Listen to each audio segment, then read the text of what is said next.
Hello,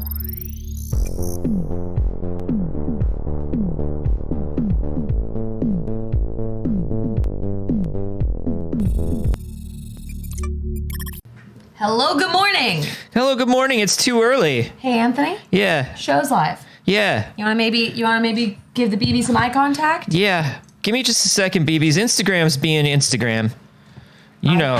Anthony. You know how Instagram is. We're doing it again.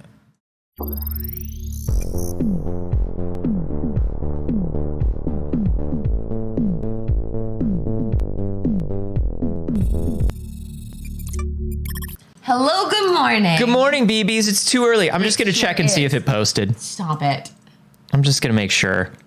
You know how it is. You know how it is, BBs. Crime this morning. Welcome to the first, best, and only morning show in existence. I'm Anthony Carboni. And I'm Saige Ryan. And I'm an athlete, Saige. You do look awfully athletic this morning. I'm athletic, Saige. You're getting up. That's athletic. That's athletic. Movement, Saige. Wow. Oh, please. The socks are coordinated, Saige. What, wow, this is quite coordinated. Look at that. Look at that. So what's up with this? I'm an athlete is what's up with it. Somebody finally recognized my athleticism. The fact that I move like a jungle cat. Look at this. Look at that. That hurt my shoulder. Yeah. This is our friends at Devolver, friends of the show, Devolver, apparently have an athletic wear line. I don't know why, but it's nice that somebody finally recognized my athleticism. Mm-hmm, mm-hmm. It was a video game company that did it. I'm sure that doesn't mean anything. I'm sure it's the same. They're not sponsors.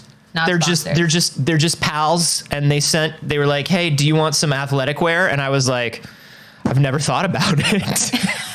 Never once. never once in my entire life have I ever thought about wearing anything athletic. Yeah. So they sent me this. How'd they guess your short size? They asked. Hey, it's the holiday season, and you can just ask for people's sizes. True. And you probably should. Yeah. That's all I'm saying. Anyway, I'm athletic now. I'm an athlete. I'm a sportsman. You're the sporty spice. I'm a bit of the sporty spice of the group. I'm baby.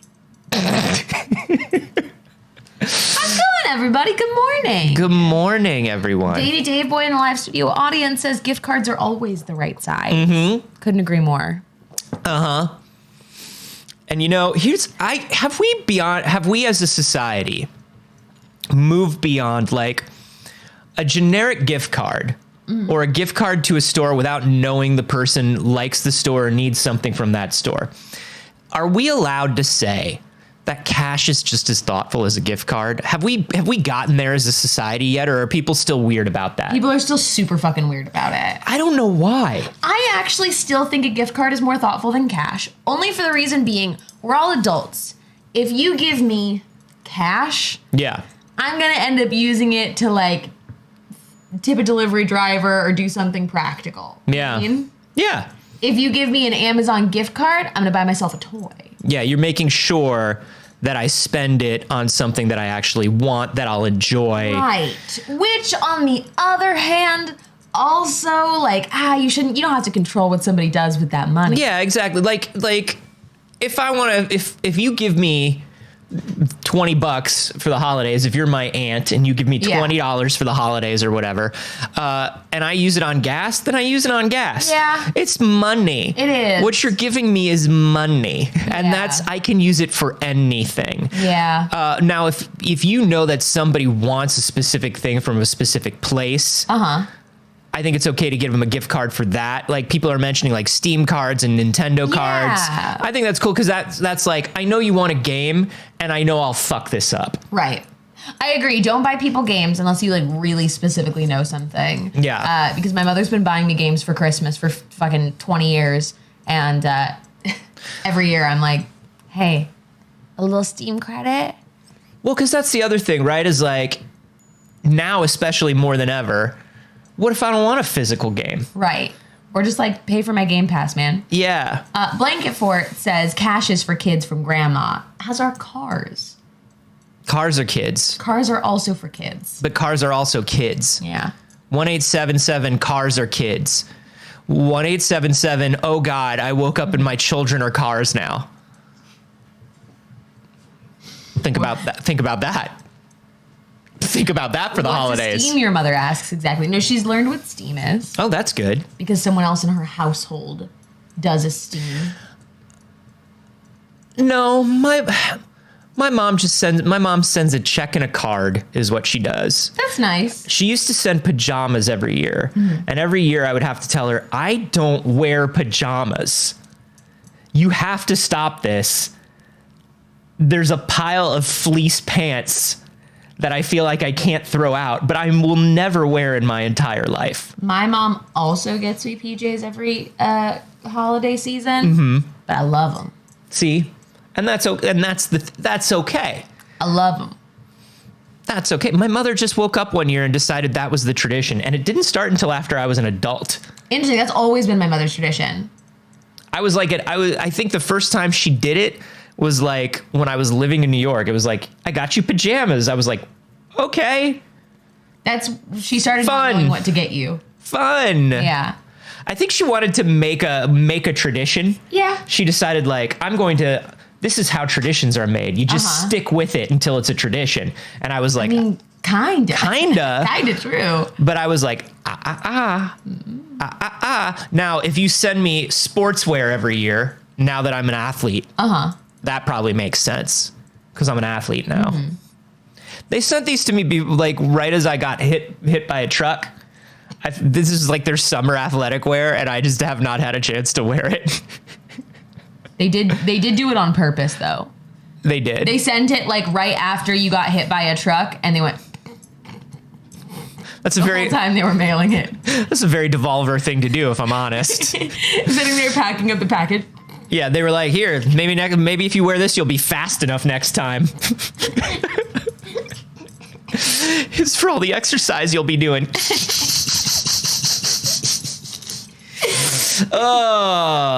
Folks, this is a gaming news show, but it's also a pop culture news show. And it's important to talk about the biggest ding dang thing that's happening right now, which is Henry Cavill. Henry Cavill is the biggest ding dang thing happening right now. Henry Cavill, just the other day posted, this was literally, I think, after we finished the show on Wednesday. There was a couple of things that popped off on Wednesday immediately after It's Too Early, and honestly, rude. If we get up this early, then the news has to get up earlier. Bless you. The news has to get up earlier to be sure that they beat us. Otherwise, what are you doing? Anyway, Henry Cavill posted to his Instagram, I've just had a meeting with James Gunn and Peter Safran, and it's sad news, everyone. I will, after all, not be returning as Superman. After being told by the studio to announce my return back in October prior to their hire, this news isn't the easiest, but that's life. The changing of the guard is something that happens. I respect that. He goes on to say some lovely things about Superman and what Superman stands for. Hey, everybody. Remember when you were all like, no, James Gunn's going to be perfect and good, and I love him. He does no wrong. James Gunn's never done anything wrong. Remember? Remember that last week? Remember when I was like, I don't feel great about it? Remember when I was like, I don't know, maybe James Gunn isn't the guy to save Superman. Here's what I'm going to say about this. As the Superman fan in the room, here's what I'm going to say. They did Henry Cavill dirty this whole time. Mm-hmm. We know that they did Henry Cavill dirty this whole time. Which Farm remembers. Man of Steel was not it. Mm-hmm. Batman v Superman, double not it. Yep. Justice League was weird. Yep. And then the Snyder cut of Justice League was weird and long. Weirder, yeah. And like, I can understand not wanting to stick with an actor that people think of as like, oh, this is this guy who's Superman in the bad Superman movies. I can see there being I can see them being like, we've got to wash this whole thing away and start new. This entire movie universe is not good. I can see that. I think it's a bummer because I think Henry Cavill was born to play Superman, and I think I'm like, I always like the people that never get the good shot at something. You know what I mean? Like when I was Andrew Garfield. Andrew Garfield was, I loved Andrew Garfield. When I was a kid, I liked Timothy Dalton as James Bond. Like, I like all these people who are like, oh, you're perfect, but we don't know what we're doing with this franchise. And so we're going to Brandon Routh, I thought was great before they found Henry Cavill. I think, Vuoto in Blue is saying, I feel like a ton of us didn't know he was a good actor for a while because of those movies. Mm-hmm. And I think that's fair. Like when you watch those movies, you're like, even Amy Adams, you're watching those movies and you're like, wow, she's real flat. And that's bad directing. And that's bad directing.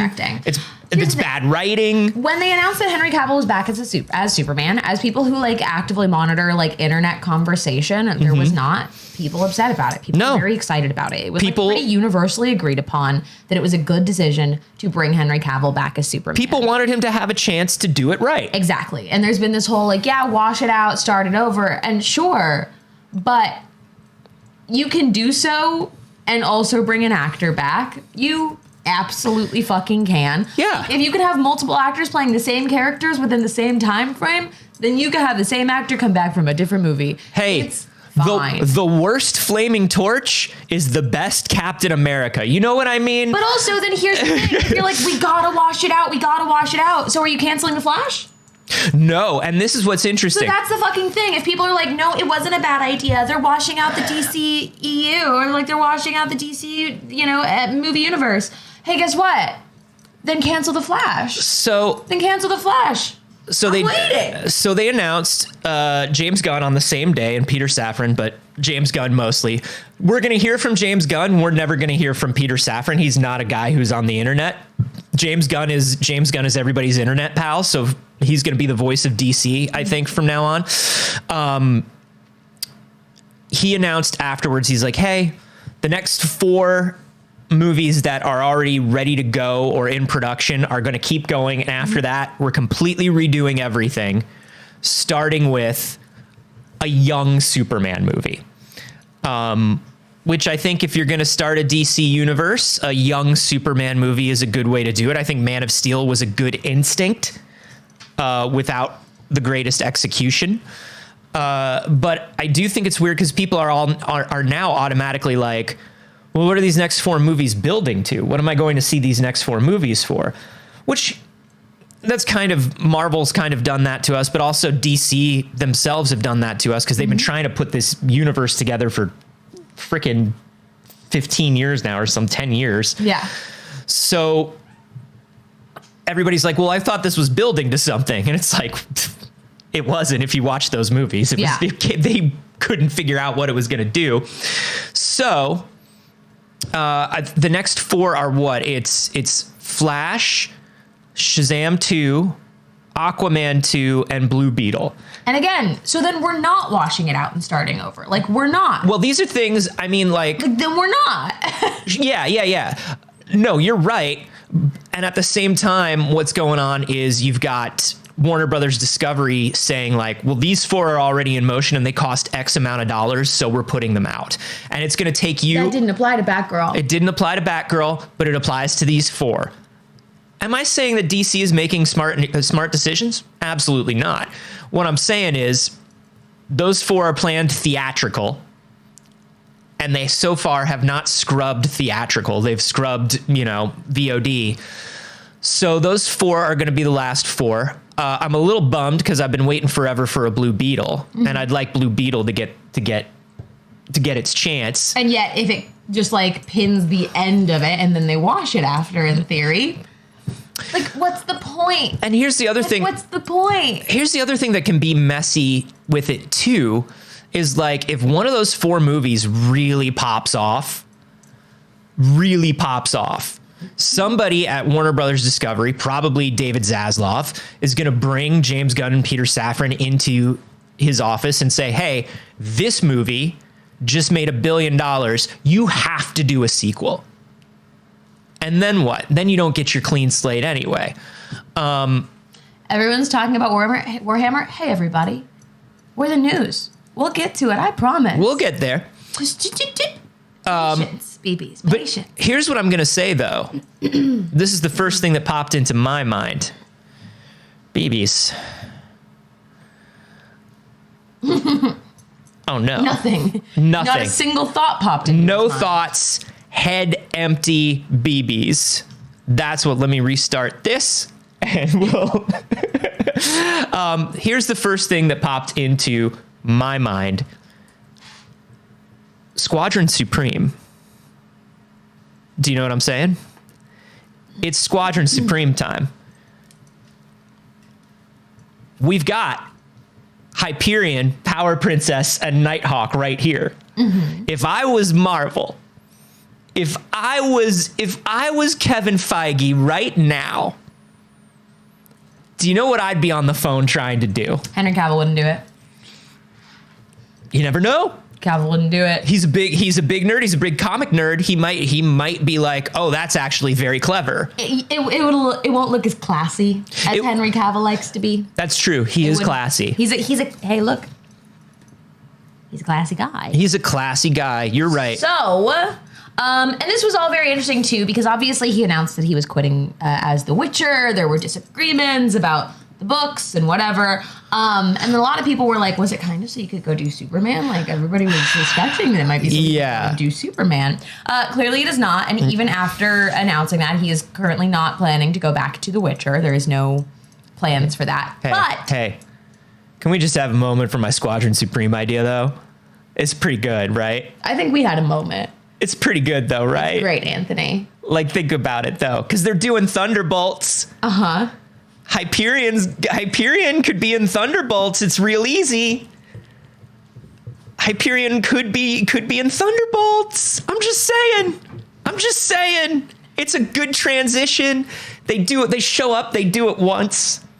You know what I mean? Yeah. Speaking of transitions, I was doing one. I was in the midst. Henry Cavill is in talks with Amazon to both star in and produce a Warhammer 40K series. Now that's exciting. He's a big Warhammer guy. Huge Warhammer guy. I mean, this is correct, and this makes perfect sense. It's very interesting because obviously, like, this is inherently going to be a smaller scale project than something like The Witcher, than something like Superman. It is what most people would describe as a passion project for an actor of that size. And like, Henry Cavill's real fucking passionate about Warhammer. And the Warhammer lore is very interesting. As somebody who doesn't play Warhammer, but has listened to a lot of people explain Warhammer 40K lore, I think this could be very cool. I wonder if there is the audience to receive it. Well, I think the hope is to build it, right? Yeah. I think that's the hope, is like, if he leads a Warhammer series, then it brings more attention to the games. I think they're hoping that, like, because, you know, remember before Marvel was Marvel, Marvel was still bigger than Warhammer here in the States. Yeah. But like, it wasn't huge like it is now. And it really kind of is what made Marvel as big as it is. I think you put Henry Cavill in the lead of, you know, as an Ultramarine or something, and all of a sudden Warhammer has a fan base. I think that fan base, that new fan base that comes to Warhammer through Henry Cavill, might be surprised how in-depth the game Warhammer is. and by the Warhammer community. Yeah, that might be something. That might be a bit of a culture shock for them. But yeah, Leftist Nerd was like, this had to be in the works before the Superman stuff and, like, you know, the Witcher stuff, right? Possibly. This hasn't even begun pre-production yet. It's just in conversation. I think he was in talks probably for a while about it. I think it's likely it had to do with The Witcher. Obviously, Superman is unrelated. Yeah, I think Superman was not his decision. And here's the thing. When you look at actors doing things like films versus series, you can do a film and a series. You can do a Superman and you can do an Amazon series. And that's what he said. Two series at the same time, not necessarily. Right. And that's what he said about doing Superman and doing Geralt is like, I could do both. Mm-hmm. I could do a movie and then do a show. That's how schedules work. Mm-hmm. But I think for this to have happened, there were definitely talks, and I think it was just one of those things probably where the timing became all of a sudden correct to do it. Mm-hmm. And so it was like, oh, well, now you're available. You have time. This is working out. People are making D&D is about to get a movie. All of this stuff is happening. Yeah. We could make this happen now. Yeah. DJ Yo Junkie Chan says, I'm still wishing that he goes back to The Witcher. There's nothing that I'd see Geralt as besides him. I don't think it's going to happen, but I agree. Yeah. You know, like, that's not happening at this point. Once he announces a departure, there's no fucking way. They can't be like, get wrecked. Liam Hemsworth? Hemsworth. Yeah. They got a Hemsworth. There's a couple of Hemsworths, so I always forget. There's no way at this point, in my opinion, but I do think recasting the lead of a show is a very strange move. It's tricky. It's trickier for shows than it is for movies. 100%. I guess, yeah, because that's the thing is like it can be the next movie and you can have another iteration of that character, but this is just a continuation. So it's very weird to recast a lead like that. And they didn't have to end the show. I understand they're like, we can't end this show. It's too successful. Right. But like follow another Witcher then. But, here's my thing. It should have just become a Cirilla show.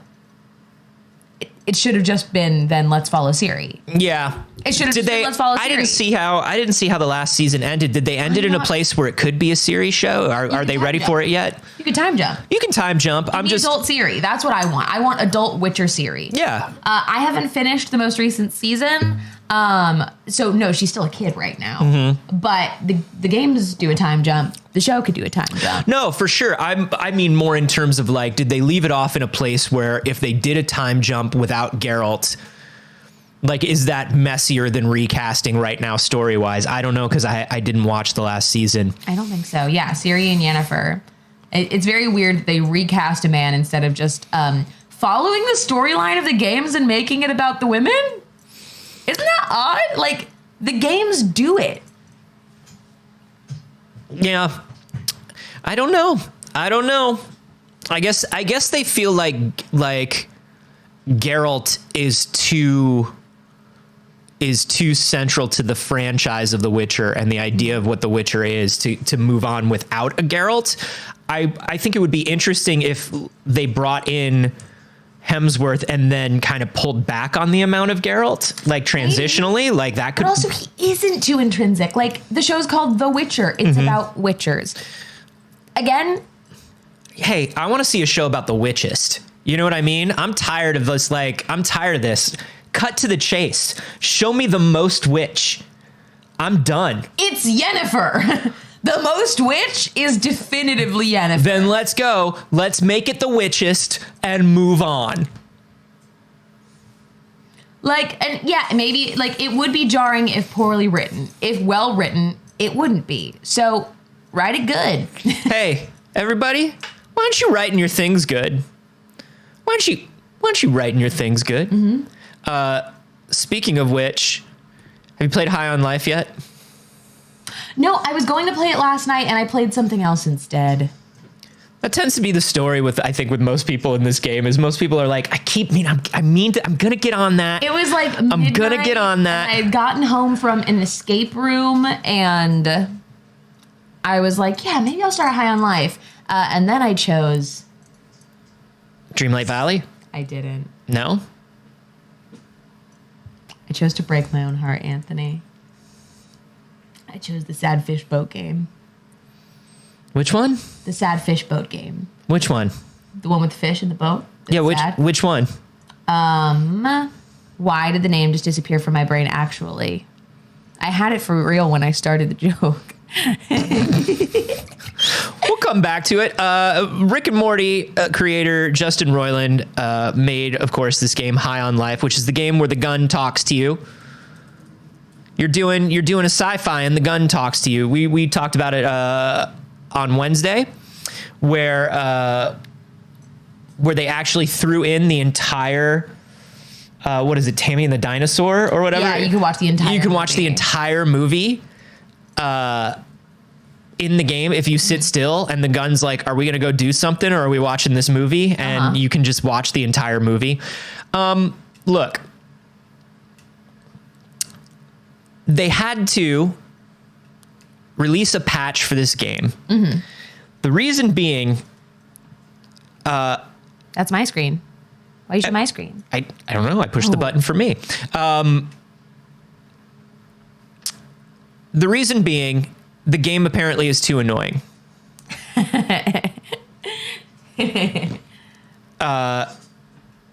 That's pretty funny. So they had to release a patch to patch out how annoying the game was.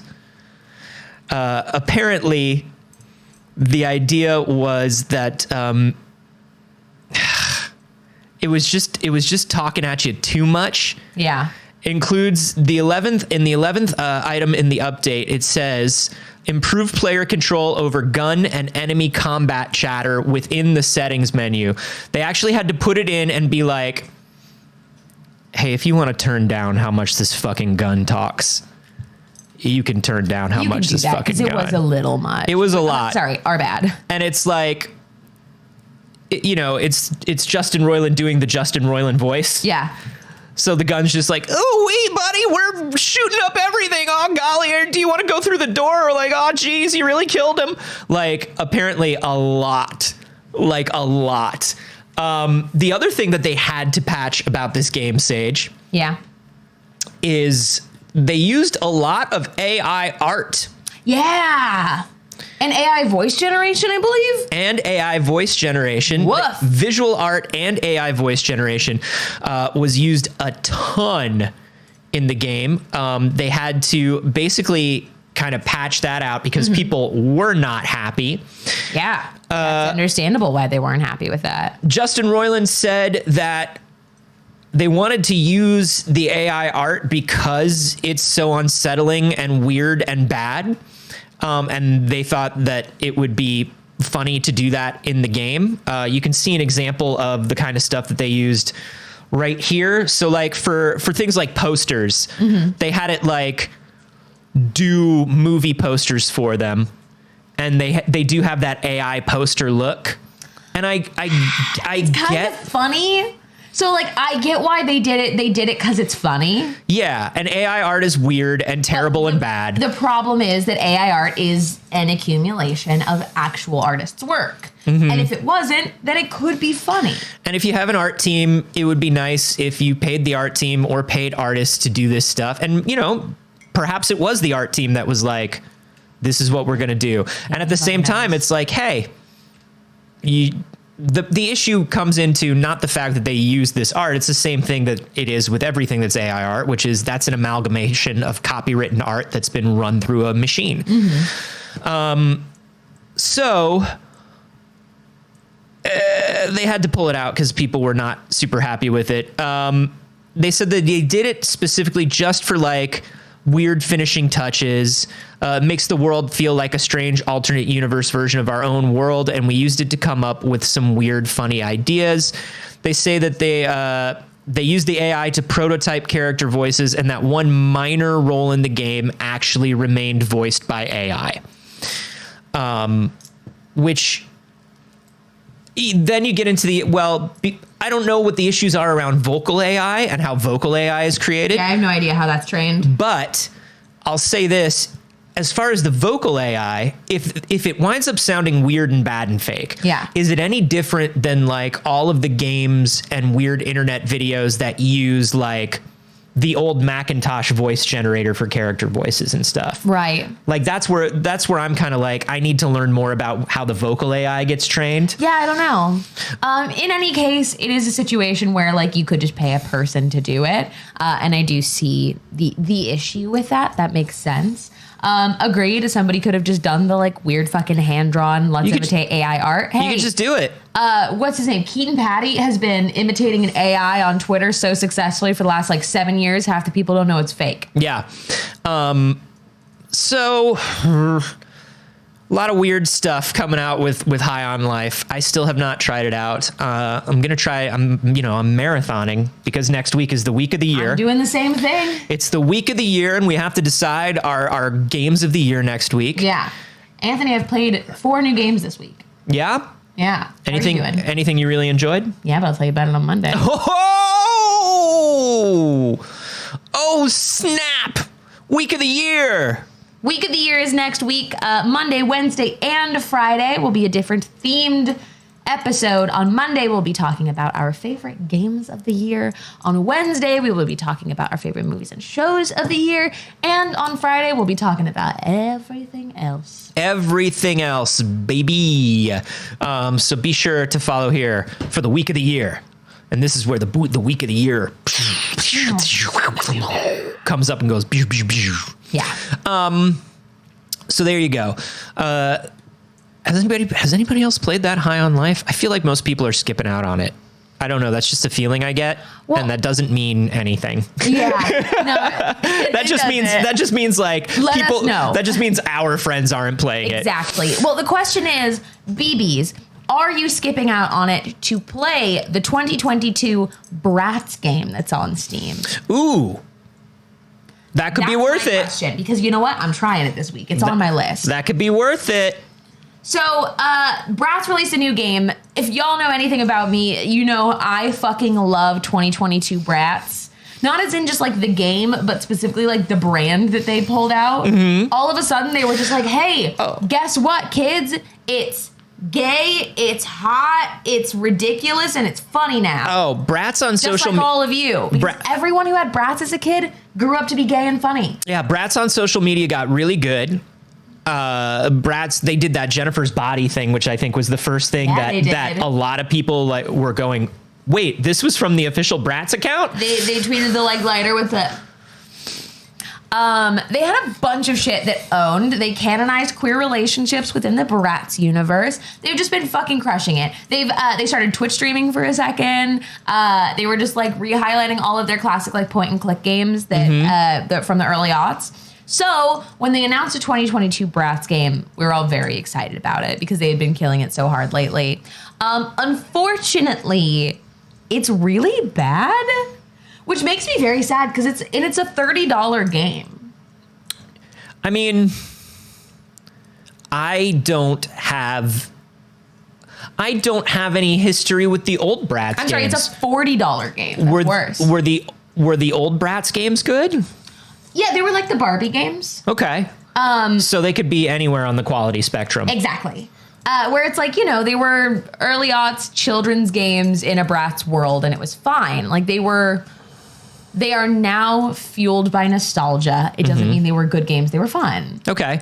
So we had fun with them at the time. Is this new game fueled by nostalgia, or is this for kids?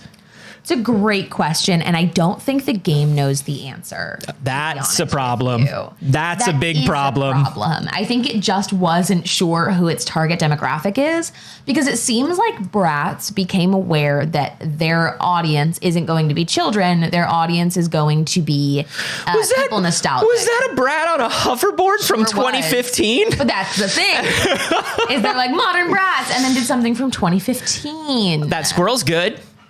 So, like, the game does seem like it's kind of for kids, but Bratz has been marketing exclusively to me. The game keeps talking about Vine. It keeps saying that they have to do things for the Vine. Yeah. And, like, what?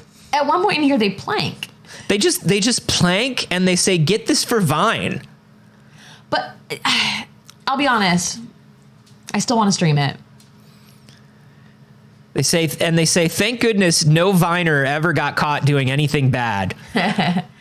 Someone give me $40 to justify purchasing this Bratz game. It's tough. I mean, look, next week is the week of the year, and we have to know. It could make the list. We have to know.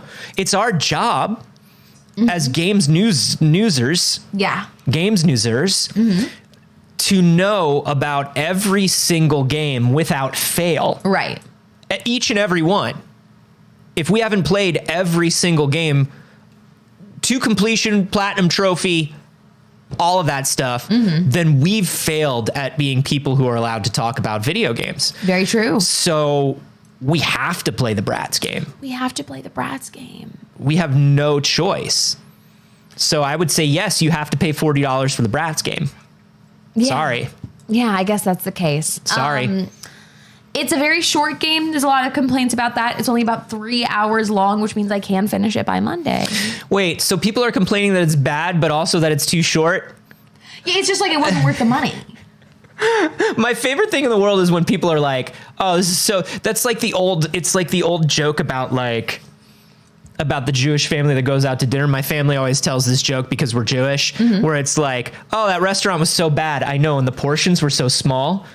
Maybe part that made them say it was bad, though. Just like, oh, the game was terrible all the way through. I know, and then it was just over so fast. Such a problem. Fundamentally missing the point on purpose. I'm not missing the point. I'm just saying I think it's funny. Yeah, it wasn't generally. Look, people aren't impressed with the graphics of the Bratz game. I will say this: flaunt your fashion. It didn't look like RTX was turned on. It doesn't look like RTX on for the Bratz game, but I think that's probably okay. Yeah. Games for children not usually known for their cutting edge graphics and technology. Really, honestly, yeah. That's why Lego is Lego. You know what I mean?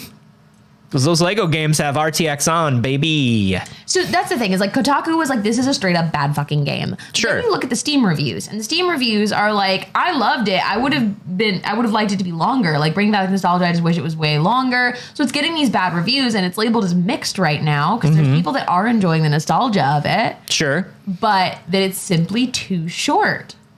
It's just too short. That person thought it was an online game, which like, hey, it'll let you know. Yeah. Like, hey, that's on you, kinda. Right.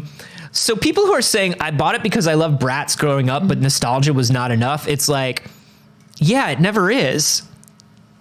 You know what I mean? Like, if that's the one and only thing going in that you want out of it, you might be disappointed.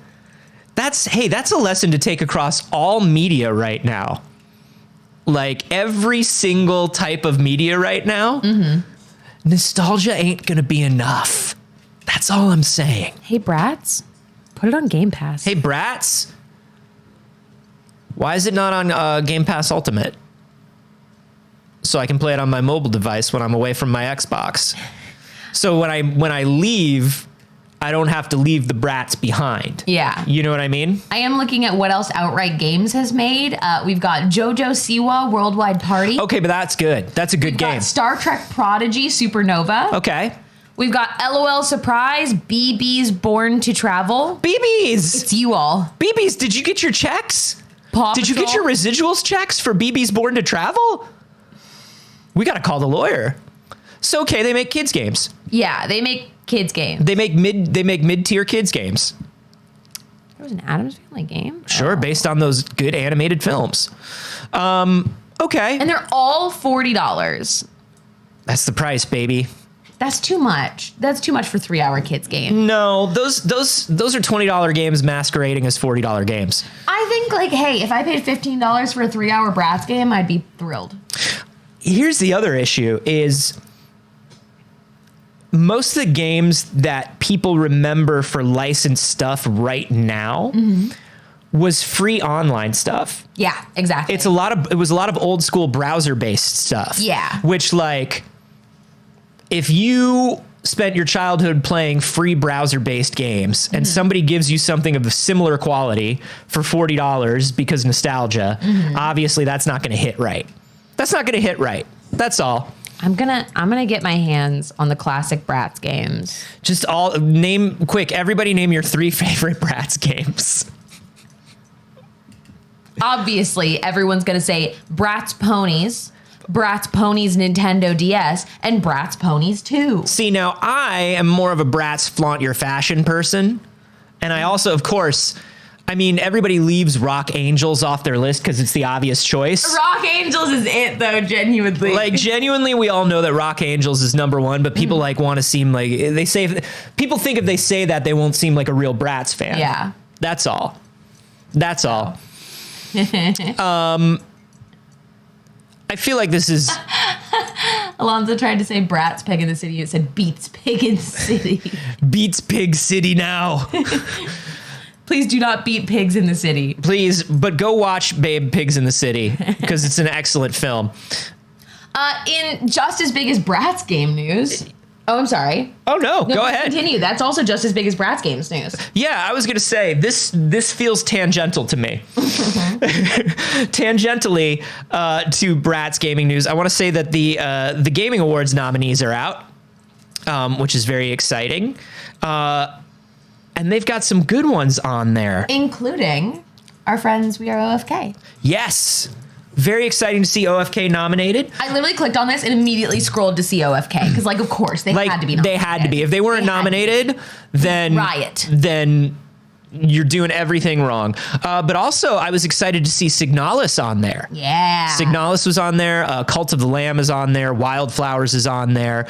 But also Arcade Spirits. Arcade Spirits own so hard. It's good and gay. Yeah, this list is so much better than looking at, like... I'm looking at the Keeleys. I'm looking at the... Are you going to say the Keeleys? I'm going to say the Keeleys. Are you going to say the Keeleys? I'm going to say it quietly. But, like, these are games I actually play. I mean, look, what we have here is we have a better breadth of games. Yeah, because you still have the big games. You have God of War Ragnarok on here. You have Elden Ring. But, like, to mix that in categories that have things like Tunic and Dreamlight Valley. Yeah, Horizon's there, Stray's there, but also, like we were talking about, Wildflowers, Butterfly Soup 2, which, like... Yes, obviously, Butterfly Soup 2. We Are OFK, obviously. Teenage Exocolonist. Yeah. Which is a huge deal. All of these are great games. This owns. Yeah, it's a great list. It's a great list. They have a Comic Book Moment Award, and they've got Marvel Voices Iceman, which was wonderful. Rockstar and Softboy. Superman, Son of Kal-El, which was great. Yeah, these are good nominees. These are really good nominees. I'm looking forward to this so much. So this actual award show won't take place. We won't know the winners until next year. There's also 2 categories that are not yet announced, which is to do more with like streamers and some sponsors. But it's going to happen. Very excited. April 2023, and IGN themselves are hosting the show. So for the stream, so that'll be good. You'll be able to watch it very easily, and I love that. Carly Runs Amok in the live studio audience said, "This is the kind of list that I look through to see what games I missed and should check out." I agree. I agree. Hey, if y'all didn't do Butterfly Soup 2, you can get in and out real quick. It's a short one, but it's beautiful. And if you haven't played the original one is also wonderful. In other big game news, Spidey's back, baby. Spidey can't leave. Spidey, listen, where would he go? Too sticky. Too sticky to leave. Spidey tried to leave, he's stuck. Spider-Man 2, we all know is going to happen. And Insomniac has confirmed that Spider-Man 2 will be coming to the PS5 in 2023. That's exciting. That's faster than I thought. Yeah, right? That's faster than I thought, because they've also got Wolverine cooking. I would imagine they've got I would imagine they have another Ratchet cooking. Yeah. So I would think Spidey's priority over Ratchet. Spidey's probably priority over Ratchet, but I think they're both coming. It's a lot going on. They got a lot going on at Insomniac. Yeah, that was my reaction as well. It was sooner than I was expecting. I would have thought of 2024. Now, this one I feel like has to be tandem Peter and Miles game.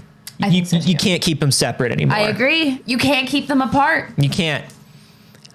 But some of my favorite moments in Miles Morales, which was wonderful all the way through. But there's like that moment in the beginning where they're just like hanging out talking about being Spider's men Yeah. together. Yeah. And I absolutely love that. And also it makes sense to keep them both together because new Spider-Verse is coming. Yeah. And I'm sure they want to cross market with that and make sure they're both in there. Yeah. I mean, look, Miles continues to be a bigger and bigger deal. And I don't think that there's a way that you can be like, well, this one is Spider-Man 2 and this one is Spider-Man Miles Morales 2. I think they have to be one game from now on. I super hope that they converge. I also think that would be so fun. Yeah. I think it would be a good time to switch between them on different levels and maps. I think that would be really cool. Flannel Fries asked just the PS5 and not the PS4. It's only been announced for the PS5. We are getting to that point where they're going to retire the previous generation. And honestly, I would have to check the actual like dates on these, but it feels like they've held on to previous generation longer than most like console transitions. This because of the production issues. PS4 to PS4 Pro and Xbox to Xbox or X1 to One X. Last gen lasted pretty long. I also think it's simply because people couldn't get their hands. Yeah, and then this transition has been long too because of the issues. But I think like we've never seen a generational handoff like this. Yeah. And the good times were bound to end at some point. But hopefully by the time they kind of shut down support for these things, everybody who wants to be able to get one will be able to go to a store and get one. Yeah. Because that's the thing is like, you can say it's time for the last gen to be over, but then if you don't have a box to hand me, exactly, what are you talking about? So simultaneously, I do understand why it is that time. So I'm like, okay, then. So then you've got them, right? Yeah. You've got the PlayStations, right? At the same time, when they're making as these games get newer and newer, and we're looking at like, I've been playing Ragnarok this week, and as I've been playing Ragnarok, I'm like, yeah, new generation tech looks real nice, and I can see where making stuff that straddles both is holding it, as it always does, holds games back. Yeah. So hopefully, and I mean, look, this is also the most backwards compatible generation we've ever had. Yeah. Both on Xbox and on PlayStation. And so I think like, even if the AAAs and the big like internal games, like the first party games may leave last gen behind. Yeah. It'll be interesting to see when third party games leave last gen behind. Yeah. Because it's still, I think it's leaving too much money on the table. And then of course, there's the Switch, and it's cute. It's cute. You play the Switch? You play the Switch and it's cute. You play the Switch? I can't wait for that Zelda. We're getting so close to Zelda. We're getting so close to Zelda. We're so close to Zelda that I'm spending my mornings listening to video essays about Zelda. That's where we're at. What have you watched so far? What have you watched? Any good ones? Did you get that Jacob Geller one about which Zelda's the darkest Zelda? That's the one I was listening to this morning about which one's the saddest. Yeah, Jacob Geller did a real good, like, everybody has a Zelda that they think is the darkest. And it's a great essay. It's always been my game. It's a great essay about it, and I love basically the thesis statement, which this doesn't ruin the essay in any way, is like, darkness is often used as a shorthand for adult and cool or worthwhile, and darkness doesn't actually make that true. Yep. And every Zelda is Ocarina is the saddest, and every Zelda is dark. Yep. For a different reason. That's why I like it, is because like it's just a deep story. There are dark moments. Shout out to Jacob Geller. Great channel. I had not previously listened to anything from his channel. Came up got a lot of good stuff this morning because I've been watching video essays. In other big games news, or at least they really want this to be big, so we'll see. There is a new Tomb Raider game published by Amazon. Now, this is a huge deal because we were wondering what's going to happen to Tomb Raider with all of these studios, Crystal Dynamics, all of these studios being sold off by Square Enix. Where are these franchises and these studios going to find new homes? And what's going to happen in terms of rights and publishing? Is it going to get too complicated? We knew a new Tomb Raider was in the works, but like, would it have a place to land? Being published by Amazon is a very big deal to me because it shows that Amazon is willing to do something big AAA single player, which Amazon thus far has not been willing to put all of their muscle behind something that isn't online, which makes sense if you're Amazon. Yeah. But also you need a little bit of cred. You need a little bit of cred and cachet within the gaming community. And I don't think Amazon has that as a publisher yet. Yeah. A lot of their stuff is they're bringing out these big bombastic like online games as service, and then shuttering them, stopping support for them, or they're just not catching on. Bringing out some single player stuff could be very huge for them. I'm very excited.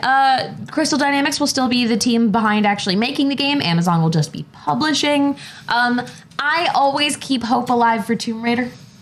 Yeah, same. I always want it to be good. It isn't every time, but there's always like at least a few fun moments in every game that are enough to keep my hope alive. I thought the first two of the new trilogy were very good. The second one more than the first. The first one was like where the tombs at? Yeah. The first one was, hey, where those tombs though? Yeah. The second one I thought was great. The third one didn't really grab me as much. Same. But I'm excited for a new one. It's a good franchise and it's a fun idea. And I always like classic world globe-trotting adventurer stuff is always exciting to me. Exploration game. Yeah. A little action exploration game. I'm a big fan. I'm a big fan as well. As we get one new game, we are getting a whole new show. We were just talking about PlayStation. Or we were just talking about Amazon as well. And Amazon. And both of them are coming together to make a God of War show for Amazon Prime. There are so many games that I'm like, wow, I would love to watch this as a movie. Yeah. God of War isn't one of them. Really? Yeah, I want to play God of War. I don't want to watch God of War. God of War is one of the only, when you think about all of those Santa Monica Studios games that are like, they're movies and they're also games. Yeah. Or you think about like even Guerrilla with like Horizon. It's a movie and a world and also a game. Yeah. God of War is definitely the one where I'm like, no. It both. Yeah. It's both in a way that's really fun. But I am interested in seeing a show. I agree that it's very cinematic. I absolutely agree that it is. Here's my thing. Be Strong Muscle Man? Sure. Watch Strong Muscle Man? Less for me personally. This is about my personal taste. The show team, maybe this will help decide whether we're into this idea. It's being helmed by Rafe Judkins, who was the writer and producer on Amazon's Wheel of Time show, which did not do super well with Wheel of Time fans. And the description sounds pretty much right out of the game. He says, when his beloved wife dies, Kratos sets off on a dangerous journey with his estranged son, Atreus, to spread her ashes from the highest peak, his wife's final wish. I agree. I hope it's more Dad of Boy than God of War. It's interesting to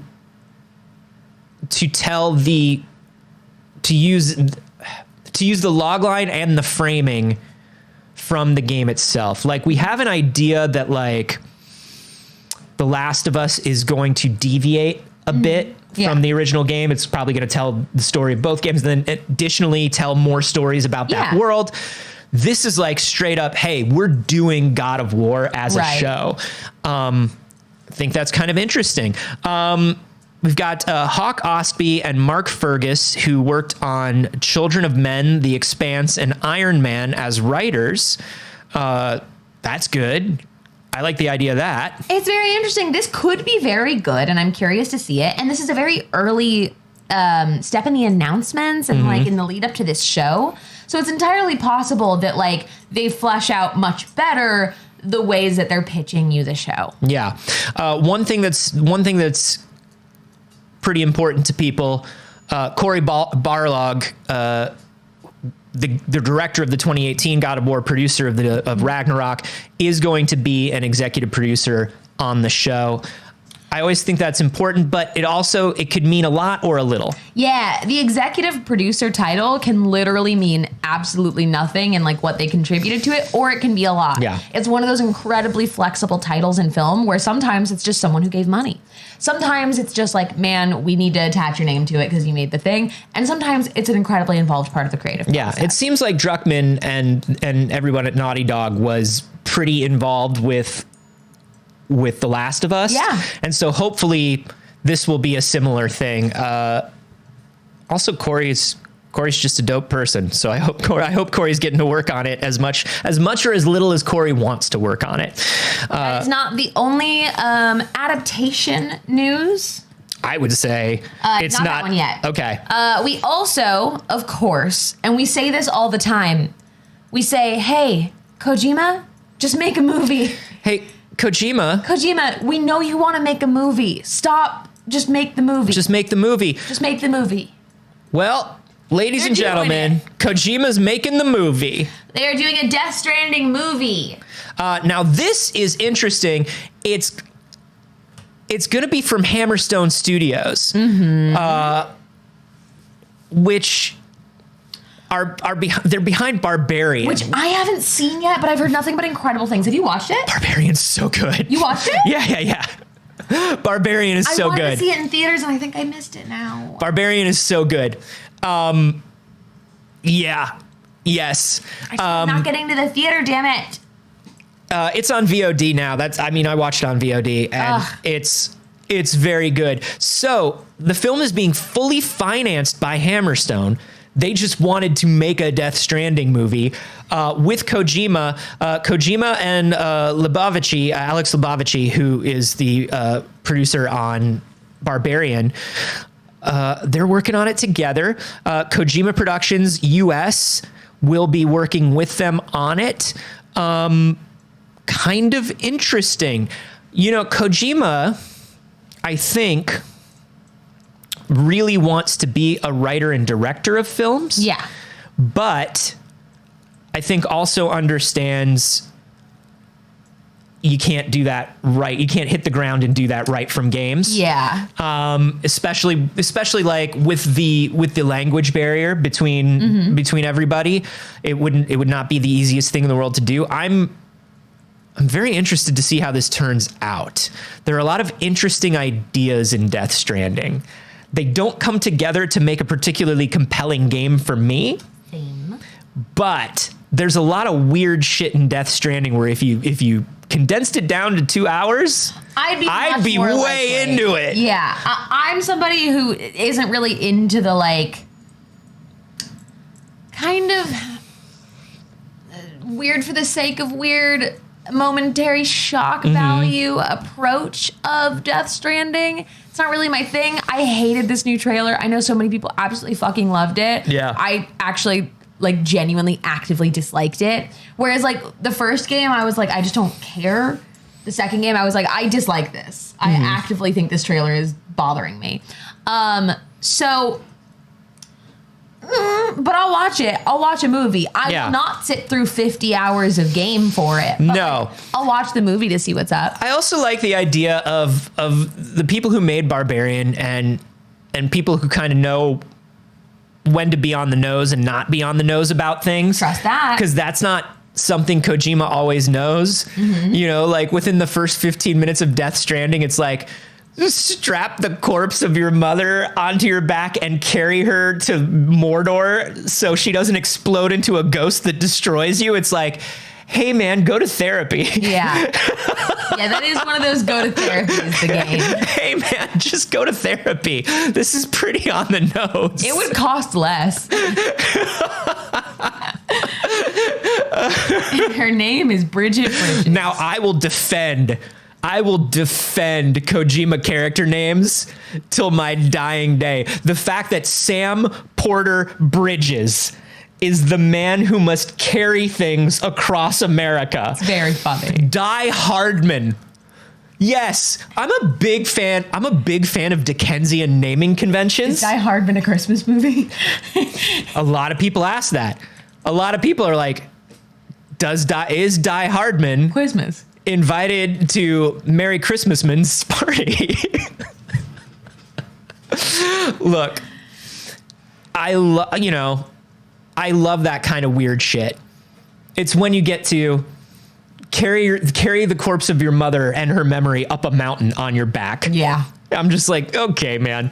Yeah, okay. Okay. So, I don't know. We'll see. I'm curious to see where this goes, but also it felt like an inevitability, right? Like, we all knew this movie had to happen eventually. Now, but here's what's wild, Saige. What is it? Here's what's wild. What's wild? Out of everything Kojima's done, it's Death Stranding first. Yeah. Right? It's Death Stranding. It's not Metal Gear. No. They didn't go Metal Gear, obviously. They went, what about the one where you piss in a bottle and it turns into a ghost grenade that kills ghosts? But, like, of course. Death Stranding's the biggest fucking thing. Yeah. Yeah. Oh, man. I don't know. And in actually the biggest movie news, right before the show started, a teaser trailer for the Greta Gerwig, Margot Robbie Barbie movie has dropped, and neither Anthony nor I have seen it. So, we got to do a live reaction. We gotta do a live react. Now, a lot of people are saying, like, he doesn't own Metal Gear. I'm not talking about that. He and Konami aren't friends. I get that. I know all that. What I'm saying is, if you're going to point at Kojima's work, if you're a studio, if you make films, and you're pointing at Kojima's work and we're like, what's the one that's guaranteed to make us some money? Yeah. You go, this one where he drinks Monster Energy drink and tells you not to look at his dick or he'll punch you? That's a thing. Always remember that if you move the camera down to Sam Porter Bridges' crotch, he punches you. He Sam Porter Bridges really locker room no homos you in that game. Wow. Yeah, that's a thing. That's a thing. Also, 40 hours of the game are walking in mud. Cool. No, that's good. No, it's good. Why not the military robot one? It's what the people want. It's what the people want. Okay, so I've pulled this up locally on the PC so we don't get that sound distortion. Yeah, because it's Barbie. No, this is Barbie. Barbie needs the respect that it deserves. Okay. Are Ready? Yeah. I want to make sure they have audio and everything. Everything's good. They have audio. We have audio. Everybody have audio. Everybody have audio? Does everybody have audio? It's not started yet. Everybody, it hasn't started yet, but do you have audio? Everybody, there's nothing to hear yet, but is your audio working? Since the beginning of time, since the first little girl ever existed, there have been dolls. But the dolls were always and forever baby dolls. What is that? The 2001.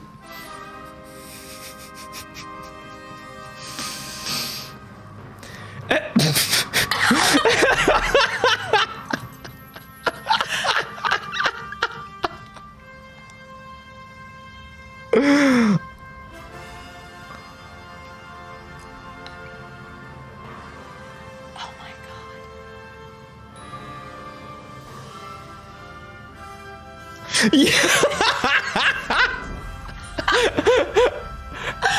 Yes.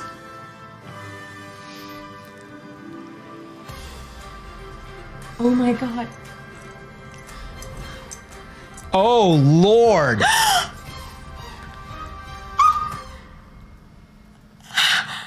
Wow. Wow. Oh my god.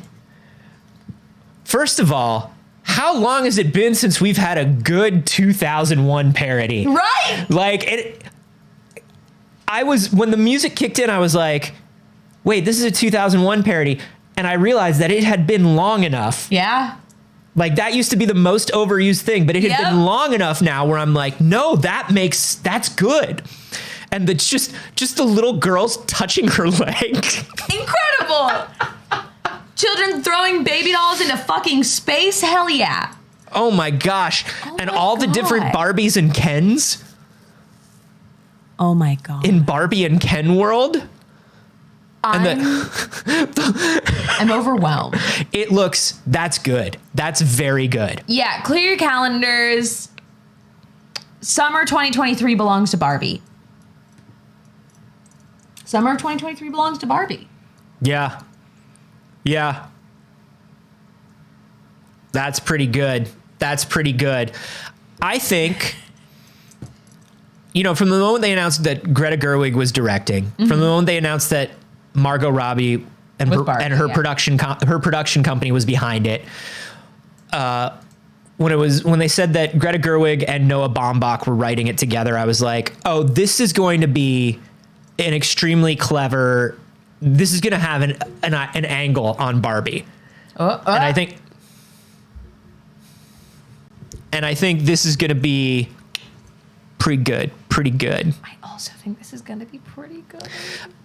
I love the look of this. Yes. The world that they built is phenomenal, and it's incredible, and it's magic. Yeah, that looks really good. That looks so good. Like, is that practical? Where did they build it? No. Can't be. Can't be. No, it can't be to that scale, but some of it has to be. Some of it. The Kens. Wow. So much of that looks like it has to be exact 1-to-1 with like a lot of the stuff my sister had as a kid. Like, I think she had some of that stuff, because I'm looking at it and I'm like, that's not just a generic. That's not just like, this is the general look of what Barbie looks like. I think some of those they gotta be 1-to-1. Yeah. They gotta be. Gosh. Also using like the very first Barbie doll as like So the first good. time you see her. And they nailed it. They absolutely nailed the cut of the outfit, the curl of the bangs. Phenomenal. So good. I 100% had that rollerblading Barbie outfit. Same. Yeah. I absolutely had rollerblading Barbie.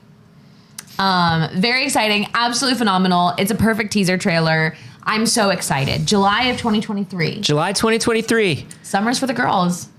That's what it is. That's what it is. Oh, my stars and garters. And All right. I think that's all the news today. that's it. That's news. You know what I That's mean? it, and that's news today. That's news. Folks. Thank you. Oh, there is one thing I want to do before we go, Saige. Yeah? In my truck mail. Damn. In my beep beep truck mail. Just do it all today. We also got this. This is a Welcome to Vertumna pack that Finji sent me back when I was a teenage exocolonist came out. And I think Back when I was a teenage exocolonist. And we didn't get to open it because I fought a truck. But Finji always sends us very nice things. What is it? So let's see. We have I Was a Teenage Exocolonist 1-player card game. Oh, Because when you're alone in space, you got to make your own fun. that's clever. That's very clever and cute. We have all the characters as acrylic stand-up toys. We love the art of I Was a Teenage Exocolonist. It's giving Shrinky Dinks. Yes. Oh, shit, son. Remember these? That's so funny, because as I was playing the game, the wildlife looks like this, and I didn't connect it to these, but I remember these. Do Do you remember? It's you when you were a baby. That's you. As a thank you for playing I Was a Teenage Exocolonist, we've donated to the First Nations Development Institute. First Nations works to improve economic conditions for Native Americans through technical assistance and training, advocacy and policy, and direct financial grants. If you wish to know more or donate personally, please scan the QR code. And it's for Tumna. That's very nice. That's very nice. Very cool. Stickers. Ooh, cute. Stickers of some of the cute characters from I Was a This Teenage is- Exocolonist. Delightful. It being on the clear, Oh yeah, that's delightful. they sent us a sci-fi letter, so it's a future letter, so it has to be printed on clear. And then another collectible postcard of Vertumna. If you haven't played I Was a Teenage Exocolonist, it's a very lovely, it's a heartbreaking game. Be prepared for that. Once again, not sponsored. It's sad and beautiful. Yeah, not sponsored. Finchie just sends us lovely things sometimes, and I appreciate it. That's very nice of them. Yeah, there's not a single piece of AI generated anything in Finchie games. Yeah. All right, everybody. We are going to go through in a moment here, and we're going to thank everybody that supported us during the show today. There's a lot of different ways that you can support us. First and foremost, showing up and watching here, live on Twitch, here, later on YouTube, wherever you're perceiving us at the moment is very cool, and it's what literally allows us to do this, and why we do it, and why we enjoy doing it, and why we're not taking the holiday week off. Where would we go? Where would we go? What would we do? What would we do? We're too sticky. We can't leave. We're like a Spidersman with our stickiness. So we'll be here all next week. If you are also feeling like, what am I going to do with a week for the holidays? You can spend it with us. You can join the Discord. It's completely free to do so. You don't even have to be subscribed or anything. No. The links are either in the chat or in the description on YouTube later. You can follow us individually, which we'll go through and tell you about in a second. But you can also give us money. Yeah, you could give us money, and that's also very cool of you. It's very cool to do. If you donate here during the show, either here with with your cash donation, or that's about it. If you give it through there, it goes directly to us. That's how we get paid. If you do bits, if you subscribe, if you follow us on Patreon, that goes to PixelCircus as a whole to keep the entire network going. A lot of the content right now was just wrapping up for the season. We're on a bit of a holiday break, but the new stuff is coming. But bitch, when I say I have things planned, I'm going to die next year. I have. You can watch it live on stream. Overdo it. I'm not kidding. Boom. So anyways, support us for that. Support us for the upcoming things. It's too early sticking around. We got new things coming next month. We got new things coming the following month. I won't tell you anything about them. Anthony, where can they find you on the internet? Oh, my stars and garters, Saige, thank you so much for asking. You can find me everywhere on the internet at Carboni, except for here on Twitch, where I'm at Anthony Carboni. Twitch, you cowards, it's mine. Give it back to me. And also on my science comedy podcast with Jeff Kanata. It's called We Have Concerns, and it's very good. That's at wehaveconcerns.com. And you can find me everywhere on the internet at Not Saige. I stream on my channel every Monday, Wednesday, and Saturday, but not this Saturday. No. Not you know this why. Not this Saturday. You don't know why. It's okay. Because I'm trying to make things for you that are going to kill me in 2023. Not this Saturday.